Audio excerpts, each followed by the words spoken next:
Melody Park's ancient Honda sputtered to a stop at the iron gates of what could only be described as a fortress disguised as a mansion. Rain lashed against her windshield as lightning illuminated the stone gargoyles perched atop the entrance pillars, their eyes seeming to follow her every movement. The security guard who approached her window looked more like a professional fighter than a doorman, his broad shoulders straining against his black suit as he scrutinized the delivery bag on her passenger seat. "ID and order confirmation," he demanded gruffly, raindrops sliding down his stoic face. Melody's hands trembled slightly as she handed over her credentials, the medical bills piling up at her apartment flashing through her mind. This double shift delivering for Gourmet Now was the only way she could afford her mother's cancer treatments, especially after being laid off from her day job at the community center. The guard's expression shifted almost imperceptibly as he examined her delivery ticket, his eyes darting toward the main house before reluctantly stepping back. "Follow the driveway to the front entrance. Don't deviate. Don't take pictures. Don't linger," he instructed, punching a code into the gate panel. As the massive gates swung open, Melody couldn't shake the feeling she was entering another world entirely. The sprawling estate before her gleamed with wealth despite the darkness, security cameras tracking her every move along the winding driveway, lined with perfectly trimmed hedges. 3 more guards materialized as she approached the grand entrance, their hands hovering near concealed weapons as they surrounded her vehicle. One opened her car door while another inspected the sealed food bags with suspicious intensity, checking for tampering. The mansion's facade loomed above her, all dark stone and Gothic architecture that seemed wildly out of place in this upscale Seattle neighborhood.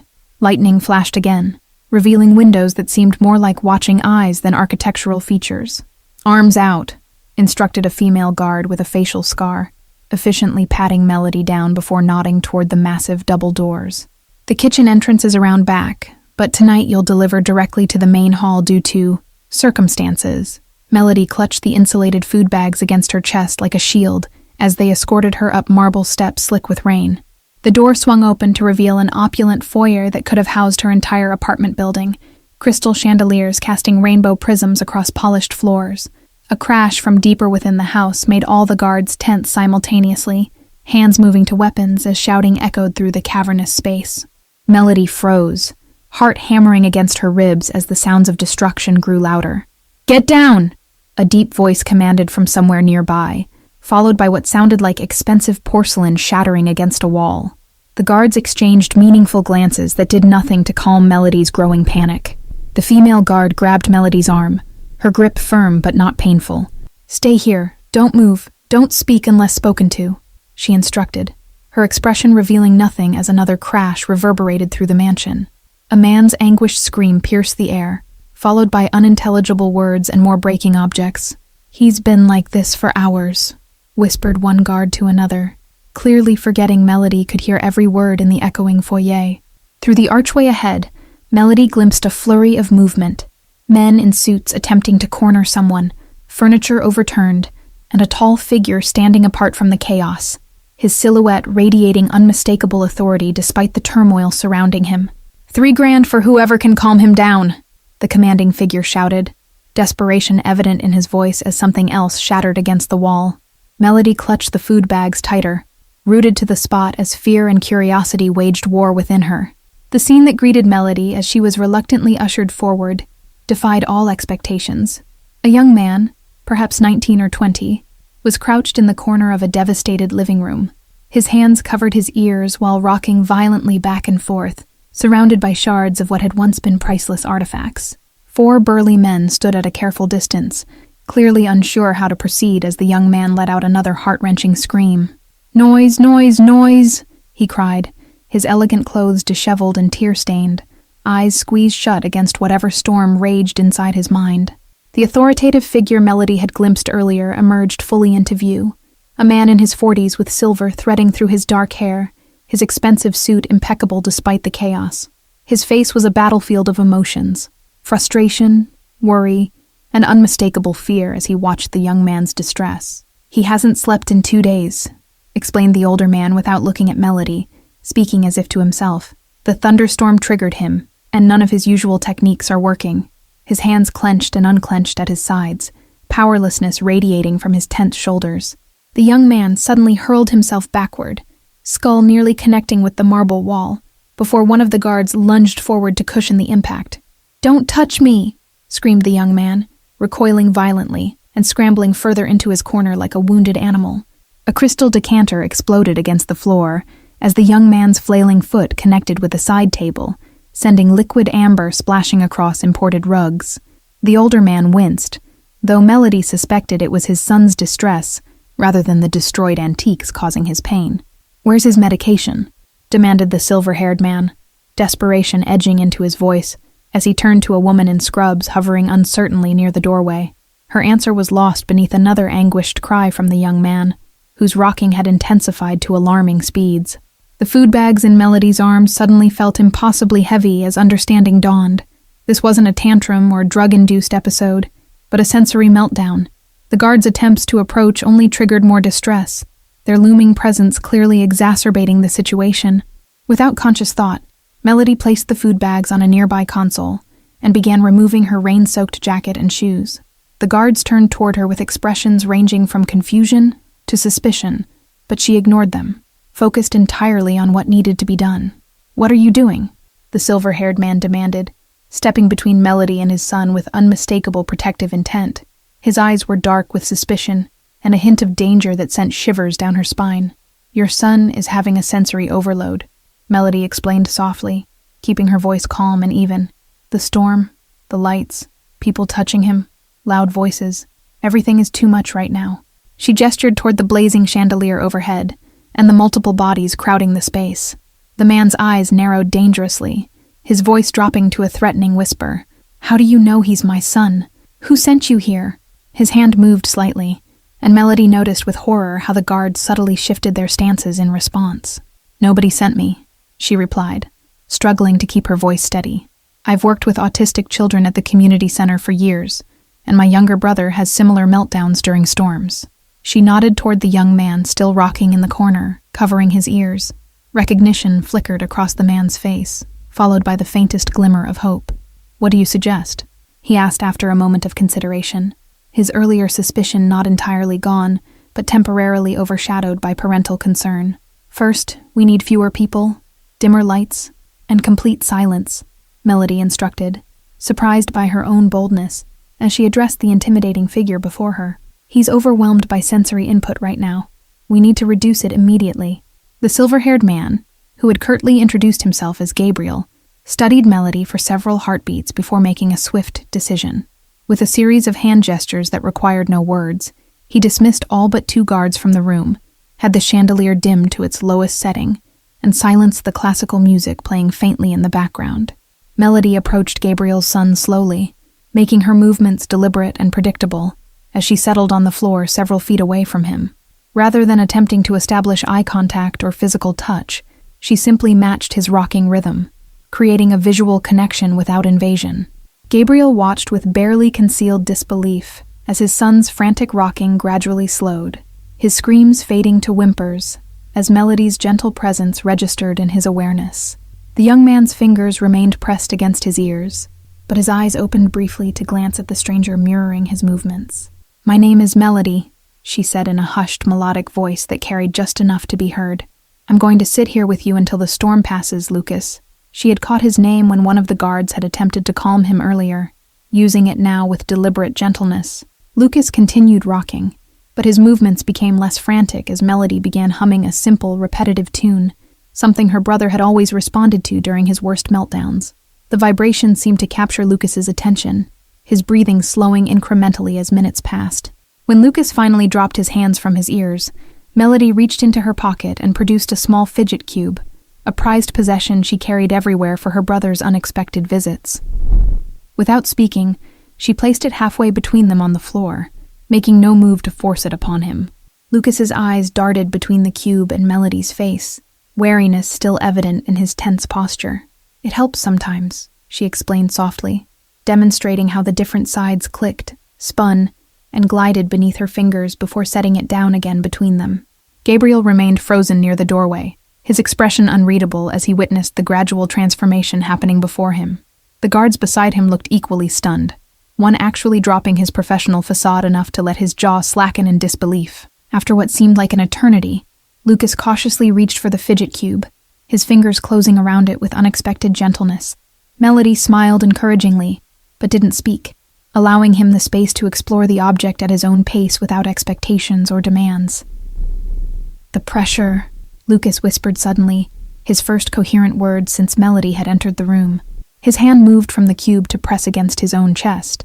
Fingers splayed over his heart in a gesture Melody immediately recognized. Without hesitation, Melody reached for one of the heavy decorative blankets draped over a nearby armchair, holding it up questioningly. "Would you like me to show you how this might help?" she asked, her voice remaining gentle and free of any demand or expectation. Lucas nodded almost imperceptibly, his eyes focused somewhere beyond Melody's shoulder rather than on her face. With slow, deliberate movements, she demonstrated how to roll the blanket into a firm cylinder before placing it beside him rather than on him, offering choice rather than imposing contact. Gabriel took an involuntary step forward as Lucas pulled the blanket across his lap and chest, applying the deep pressure that would help regulate his overwhelmed nervous system. The change was almost immediate. His breathing deepened, shoulders dropping as the tension began to melt away. "You're doing great, Lucas," Melody encouraged softly, still maintaining her distance while remaining a calm, steady presence in the storm of his sensory experience. "The thunder will pass soon, and your body will remember how to feel quiet again." Gabriel's phone vibrated in his pocket, drawing his attention momentarily away from the miracle unfolding before him. The message on the screen would normally have demanded his immediate attention, a threat from a rival family that couldn't be ignored. But for the first time in his dangerous life, the crime lord found himself completely disinterested in business matters. As dawn broke over the mansion, Gabriel sat across from Melody in his private study, the heavy oak desk between them laden with more money than she earned in 3 months. "I want you to work for me," he stated simply, his voice leaving no room for negotiation despite the polite phrasing. "My mother's treatments cost $4,000 a month," Melody replied cautiously, unwilling to reveal how desperately she needed the opportunity he was presenting. Her current 3 jobs barely covered the medical bills, let alone rent and basic necessities. Gabriel's eyes narrowed slightly, assessing her with the calculating precision that had built his empire. 20,000 a month, private suite in the East Wing, comprehensive benefits, he countered smoothly, sliding a contract across the polished surface, starting immediately. Melody's mind reeled at the figure. It was life-changing money, enough to move her mother to a better facility and still have savings. The rational part of her brain screamed warnings about working for a man who clearly operated outside the law, but her heart remembered Lucas's peaceful face as he finally drifted to sleep. "I should tell you more about Lucas," Gabriel said, his expression softening as he glanced toward a silver-framed photo on his desk. "He witnessed his mother's murder when he was 7. She was killed by a rival family while I was away on business." The revelation hung heavy in the air between them, explaining so much about both father and son. "The trauma compounded his autism," Gabriel continued, his voice tight with barely controlled emotion. "He hasn't spoken more than 10 words to anyone outside this house in 12 years. Melody thought of her own brother, safely living in a specialized group home thanks to a distant aunt's inheritance, so different from Lucas's gilded cage. "What happened to the people who hurt his mother?" she asked, already suspecting the answer from the darkness that flashed across Gabriel's face. "They no longer exist," he replied simply, the cold precision in his voice sending shivers down Melody's spine. In that moment, she understood exactly who and what Gabriel was. Not just a wealthy businessman, but something far more dangerous. The grandfather clock in the corner chimed 7 times, breaking the tense silence between them. "Lucas will wake soon," Gabriel remarked, his tone softening again at the mention of his son. "He follows a strict routine. Any deviation causes distress."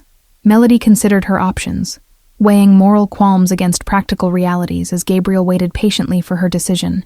The security cameras visible in the corners of the study reminded her that leaving might not be straightforward if she declined his offer. "I need assurances that my mother will receive the best care available," she finally stated, meeting his gaze directly. "And I need to understand exactly what my responsibilities would entail beyond helping Lucas." Gabriel's lips curved into what might have been respect or amusement, perhaps both. "Your primary responsibility is my son's well-being," he explained, leaning forward slightly. "Everything else is secondary, including any business matters you might accidentally overhear." The implied warning was clear, but so was the opportunity, a chance to help a young man trapped in trauma while securing her mother's future. "I'll need weekends to visit my family," Melody countered, surprised by her own boldness in negotiating with someone so clearly dangerous. Gabriel considered this for a moment before nodding once. Acceptable, with security escorts, he conceded, sliding an elegant fountain pen toward her. Lucas has had a revolving door of specialists, none lasting more than 3 months. They fear him, pity him, or fail to connect. Melody thought of Lucas's intelligence hidden behind trauma and sensory challenges, seeing the person where others only saw problems. She signed the contract with steady hands, aware that she was stepping into a world far removed from her previous life. Lucas's schedule was precise to the minute. Breakfast at 7:30 a.m., with exactly 3 buttermilk pancakes arranged clockwise on a blue ceramic plate, never touching the maple syrup until he had cut each pancake into 8 equal triangles. Any deviation caused immediate distress. The mansion staff watched with guarded curiosity as Melody gradually introduced small changes to Lucas's environment: noise-canceling headphones during thunderstorms, weighted blankets for anxiety, and sensory tools disguised as ordinary objects. Unlike previous specialists, she never tried to fix him. He requested to go to the garden today, Gabriel remarked with poorly concealed astonishment, 3 weeks into Melody's employment, watching through the window as Lucas carefully examined the pattern of a butterfly's wings. He hasn't voluntarily left his wing in over a year. The bodyguards assigned to Lucas began to defer to Melody's judgment after witnessing how effectively she navigated his meltdowns. They learned to anticipate potential triggers under her guidance, their initial suspicion transforming into grudging respect as his episodes decreased. Mr. Romano's associates are waiting in the West Parlor, announced Carlo, Gabriel's right-hand man, during a rare moment when Gabriel was playing chess with Lucas on the terrace. The coded message clearly referred to business partners whose names were never spoken directly. Gabriel's expression darkened as he glanced toward his son, clearly reluctant to end their game. "Tell them I'll be there shortly," he replied, his tone shifting from father to something far colder, as he squeezed Lucas's shoulder gently before departing. The chess pieces remained untouched after Gabriel left, Lucas's attention drifting to the distant mountains. "They come to discuss territories," he said suddenly, startling Melody with his unexpected insight. "Father draws maps in his study at night when he thinks I'm asleep." Melody carefully maintained her neutral expression, unsure how to respond to Lucas's apparent awareness of his father's business activities. "Would you like to continue our game or try something different?" she asked instead, redirecting without dismissing his observation. Lucas's fingers traced the outline of the white queen piece, his eyes focused somewhere beyond the chessboard. "My mother liked to garden," he said quietly, the non sequitur typical of his conversational style. "She grew roses where the shooting range is now." The casual revelation of violence disguised as normalcy struck Melody deeply, a reminder of the complex world she now inhabited. The mansion's beautiful grounds concealed darker purposes, just as Gabriel's paternal devotion existed, alongside whatever business required armed guards. The weeks turned to months, and Melody found herself adapting to life within the mansion's walls, just as Lucas was slowly expanding beyond his previously constricted existence. They established a communication system that honored his unique way of processing information. He smiled today, Gabriel noted one evening as he reviewed the security footage from Lucas's art therapy session, his voice carrying the wonder of a man witnessing something precious and rare. The screen showed Lucas actually laughing as Melody accidentally spilled paint. Gabriel's business associates came to recognize Melody as an extension of the family's protected inner circle, their initial dismissal giving way to careful respect after Gabriel coldly reprimanded a lieutenant who had spoken disrespectfully in her presence. "I've arranged for your mother's transfer to Providence Medical Center's private wing," Gabriel informed Melody after 3 months. "Dr. Layton will oversee her treatment personally. He's the leading oncologist on the West Coast." Melody's weekends visiting her mother became cherished islands of normalcy, though the black SUV with tinted windows and the 2 guards who, coincidentally, appeared wherever she went, served as constant reminders that her life was no longer entirely her own. The first hint that something had changed came when Gabriel doubled the security detail around the mansion's perimeter, adding infrared sensors and additional armed patrols that roamed the grounds at irregular intervals. "Just a precaution," he assured Melody, unconvincingly. Lucas noticed the change immediately, his heightened sensitivity to atmospheric shifts making him acutely aware of the underlying current of anxiety. "There are more guns in the house," he observed during their morning walk through the garden, his tone matter of fact. Melody found herself involuntarily cataloging unusual occurrences, hushed conversations that abruptly ended when she approached, unfamiliar cars parked just beyond the property line, and the way Gabriel checked his phone with increasing frequency, his expression darkening daily. The breaking point came during dinner, when Lucas suddenly stood and pointed toward the window overlooking the eastern garden. "There's a man in the trees," he announced calmly, continuing to eat his precisely arranged pasta, as though he hadn't just triggered a security alert. Gabriel's response was immediate and frightening. Within seconds, he had moved Lucas and Melody away from the windows while barking orders into a concealed microphone in his watch. Armed men materialized from seemingly nowhere, creating a protective formation around them. "Stay here, no matter what happens," Gabriel instructed, punching a code into a keypad that revealed a hidden surveillance system monitoring every corner of the property. The reinforced door closed with a heavy thud behind him, leaving them in what appeared to be a bunker. Lucas seemed surprisingly calm despite the chaos, settling into his favorite weighted blanket with the detachment of someone who had experienced similar situations before. "The Vasquez family has been watching us for 3 weeks," he remarked casually, once again surprising Melody. Through the surveillance monitors, Melody watched with horror as men in tactical gear engaged in a firefight near the property's eastern boundary. The silenced weapons created an eerily quiet ballet of violence, bodies dropping while Gabriel directed operations from a command center. "This happens every few years," Lucas explained, his attention focused on a complex puzzle box rather than the violence unfolding on the screens. "Someone tries to take Father's territory, they disappear, and we get new security protocols." Melody's mind raced as she processed the reality of her situation. She had known Gabriel's business wasn't legitimate, but the scale and organization of what she was witnessing went far beyond what she had imagined. The dedicated father was simultaneously a cold tactician. "You should check the northeast camera," Lucas suggested without looking up from his puzzle, his fingers working the intricate mechanisms with practiced precision. "That's where they always try to breach when the main attack is a distraction." With trembling hands, Melody switched the feed to the suggested camera, gasping as she spotted 3 figures in black tactical gear advancing through a blind spot in the garden's defensive perimeter. Without thinking, she grabbed the radio Gabriel had left behind to warn him. The response was immediate. Guards materialized to intercept the infiltration team, just as they reached the mansion's service entrance, preventing a successful breach. On another monitor, Melody caught Gabriel's expression of surprise, followed by understanding as he redirected resources. Hours later, when the property had been secured and the threat neutralized, Gabriel found Melody and Lucas exactly where he had left them, the young man asleep beneath his weighted blanket, while she remained vigilant beside him. "You saved lives tonight," Gabriel acknowledged quietly. "Lucas saved lives," Melody corrected gently, gesturing toward the sleeping form beside her. "He noticed the pattern before anyone else. I just passed along the information." The pride in her voice was unmistakable, a teacher recognizing her students' achievements. Gabriel didn't waste time with questions or disbelief. Lucas had never made such an accusation before, and the gravity in his son's eyes spoke volumes.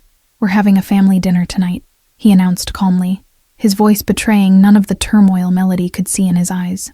The USB drive Melody slipped to Gabriel beneath the breakfast table contained irrefutable evidence of Victor's betrayal, including recordings of the lieutenant discussing plans to eliminate both Gabriel and Lucas to take control of the organization. His partnership with the Vasquez family had been years in the making. Gabriel's face remained impassive as he reviewed the footage in his private study, his only visible reaction the slight tightening of his jaw as he watched his oldest friend and confidant plotting his murder. 27 years, he murmured, closing the laptop with deceptive gentleness. The preparations were made with terrifying efficiency, Gabriel's loyal security team discreetly replacing staff members suspected of working with Victor while maintaining the appearance of normal operations. Melody was instructed to keep Lucas in his suite, away from the coming confrontation. "You should stay with him," Gabriel told Melody, his eyes softer than she'd ever seen them as he looked toward Lucas's closed door.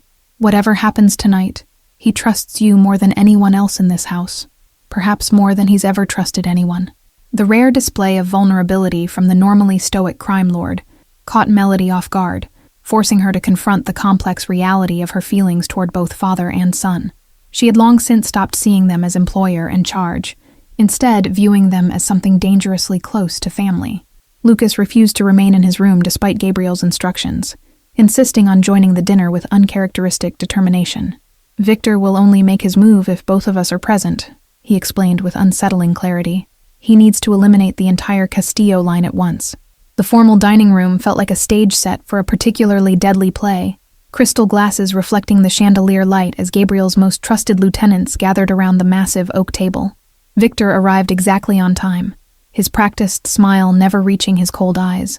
"To loyalty," Gabriel proposed as the first toast of the evening, his gaze locked with Victor's as they raised their glasses in a silent confrontation that only those who knew the truth could recognize. The atmosphere crackled with tension beneath the veneer of normalcy. Lucas sat beside Melody, his fingers tapping a specific pattern on her wrist that they had developed as a private communication system over the months. The message was clear. Victor was not alone in his betrayal. Someone else at the table was also compromised. Melody scanned the gathered faces, trying to identify the second traitor through the subtle cues Lucas had taught her to recognize. A slight shift in posture when certain topics arose, a tendency to touch one's face when lying, patterns of speech that indicated deception. Her eyes landed on Maria, Gabriel's personal assistant who had always been kind to Lucas. Noticing how she subtly checked her watch and positioned herself near the door as the main course was served. The realization struck just as Victor made his move, reaching for his concealed weapon. Lucas reacted before anyone else, knocking his water glass into Victor's lap, with seemingly clumsy movements that effectively disrupted the lieutenant's attempt to draw his weapon. The momentary distraction gave Gabriel's security team the seconds they needed to neutralize the immediate threat. In the ensuing chaos, Melody grabbed Lucas and pulled him beneath the heavy oak table as gunfire erupted across the dining room. Maria had produced a weapon of her own, confirming Lucas's suspicion of a second betrayal as she fired at Gabriel before being tackled by loyal guards. "Stay down," Melody whispered urgently, shielding Lucas with her body as the sounds of struggle continued above them. The dinner party transformed into a battlefield that would determine the future of the Castillo Empire. For the first time, her protection of Lucas felt more personal than professional. The gunfire lasted less than 30 seconds, but to Melody it seemed like hours as she held Lucas beneath the table, her heart pounding so loudly she was certain it would give away their position. The young man remained eerily calm in her arms, his breathing steady despite the chaos. When silence finally fell, Gabriel's voice cut through the stillness, calling for Lucas with uncharacteristic emotion breaking through his usually controlled tone. "We're here," Melody responded, carefully guiding Lucas from their hiding place to face the aftermath of violence. The dining room resembled a war zone, overturned furniture, shattered crystal, and dark stains spreading across the imported carpet where Victor and 2 other traitors had fallen. Gabriel stood amidst the destruction, a bleeding gash across his forehead but otherwise unharmed. Maria escaped through the service entrance, one of the remaining guards reported, pressing a cloth to a bullet wound in his shoulder. She took Franco and Domingo with her. They were all working for the Vasquez family. Gabriel's expression hardened into something Melody had never witnessed before. Not the controlled anger she had occasionally glimpsed, but a cold, merciless fury that transformed him into someone unrecognizable. "Find them," he ordered quietly. "No one betrays my family and lives." Lucas moved through the chaos with unexpected purpose, kneeling beside one of the injured guards to apply pressure to a bleeding wound with mechanical precision. "Femoral artery," he stated matter-of-factly. "He needs a tourniquet immediately or he'll bleed out in 3.7 minutes. Melody rushed to assist, tearing a tablecloth into strips as Lucas directed her with surprising authority, his encyclopedic knowledge of human anatomy, guiding them through emergency first aid that saved the guard's life before medical help could arrive. His hands remained perfectly steady throughout. "Where did you learn to do that?" Gabriel asked his son later, after the wounded had been taken to their private medical facility and the cleanup crew had begun erasing evidence of the confrontation. Wonder and regret mingled in his expression as he looked at Lucas with new eyes. "YouTube videos and medical textbooks," Lucas replied simply, his fingers fidgeting with a loose thread on his sleeve. "I've watched 342 trauma surgery videos since Mother died. I wanted to know how to stop people from bleeding when they get shot." The innocent explanation carried heartbreaking implications. A child processing his mother's violent death by obsessively studying how to prevent such outcomes, preparing for a future where he might save others from similar fates. Gabriel's composure fractured visibly at the revelation. The mansion's advanced security system suddenly flickered, plunging sections of the property into momentary darkness before the backup generators engaged. They're targeting the power grid, Gabriel realized, his tactical mind immediately assessing the implication of such a sophisticated approach from their enemies.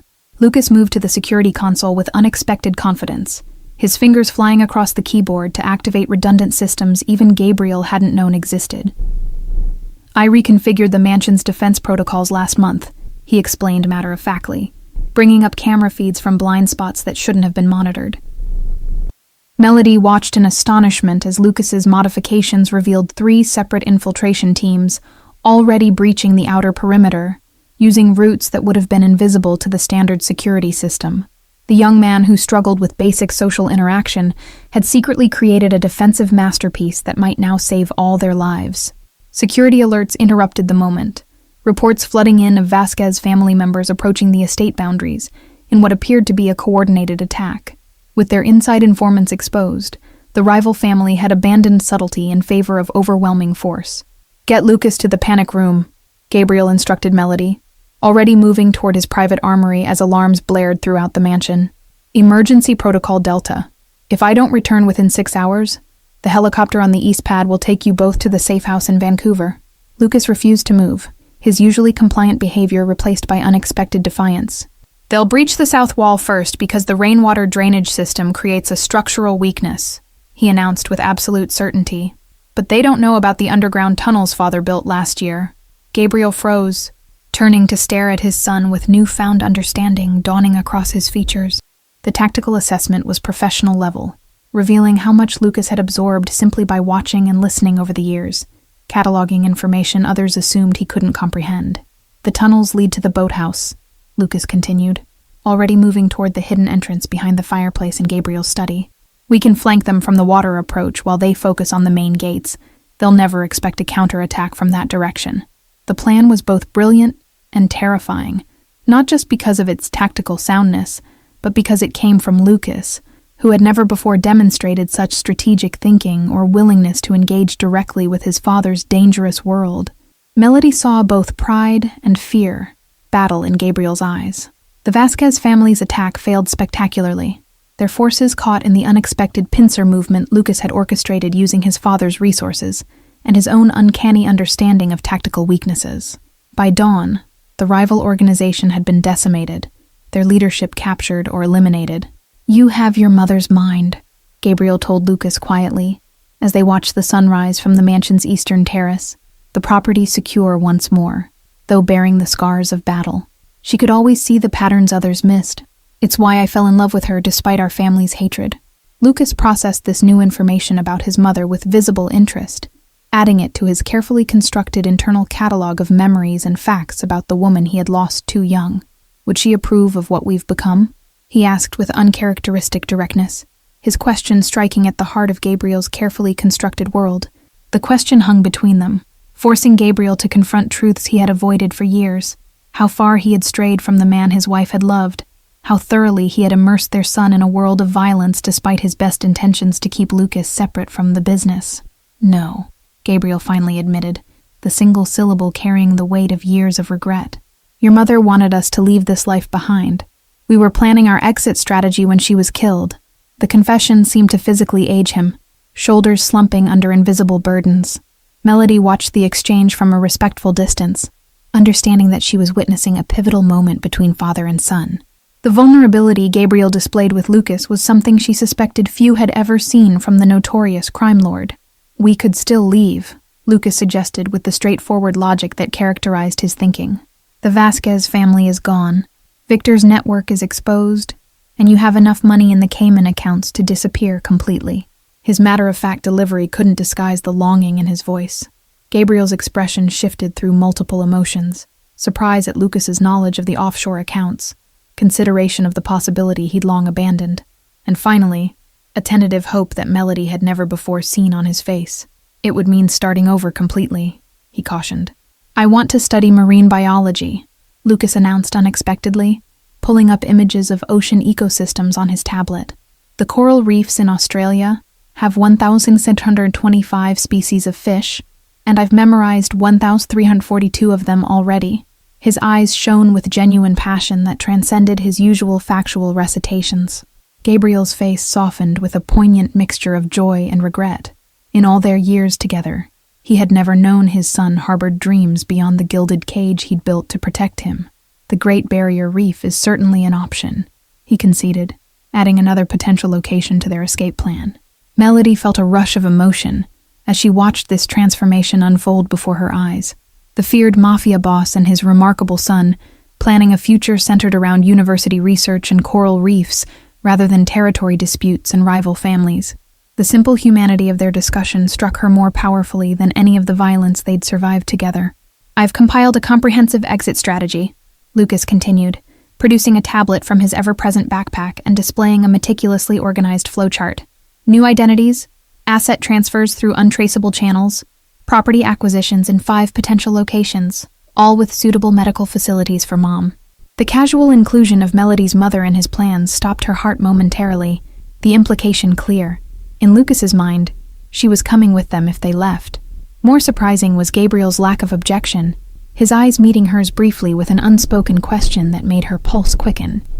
"I also factored in requirements for continuing Melody's education," Lucas added, scrolling to a detailed analysis of university programs and their potential new locations. The University of British Columbia has excellent psychology programs, and their campus accommodations for neurodivergent students are exceptional. 3 months later, Gabriel Williams and his son Lucas were established residents of a coastal property outside Vancouver, their past identities buried along with the Castillo crime empire that Gabriel had dismantled from within before disappearing. The transition had been seamless, orchestrated with the same precision that had once made Gabriel a feared criminal leader. Melody's mother occupied the guest cottage on the property. Her cancer in remission, under the continued care of specialists Gabriel had ensured would follow them to their new life. The woman who had once worried about affording basic treatments now spent her days tending a garden that rivaled the mansion's, but lacked its darker purpose. Lucas flourished in their new environment, enrolled in university courses that challenged his brilliant mind, while working with a therapist who specialized in trauma and autism. His progress accelerated without the constant undercurrent of danger that had characterized their previous life. Gabriel's transformation was perhaps the most remarkable. The former crime lord channeled his organizational skills and financial acumen into legitimate business ventures, his protective instincts finding healthier expression in philanthropy, focused on helping families affected by violence. The dangerous edge that had once defined him softened, though never completely disappeared. Melody found herself in an unexpected role, neither employee nor outsider, but something far more significant to both father and son. When Gabriel finally found the courage to acknowledge the feelings that had been growing between them, it felt less like a revelation, and more like the natural conclusion to a story that had begun with a simple food delivery on a stormy night. Thank you all for following this story to its end. If you've enjoyed it, please write in the comments where you're watching from, and don't forget to like, subscribe, and share this video, as your support is essential for me to continue creating content here.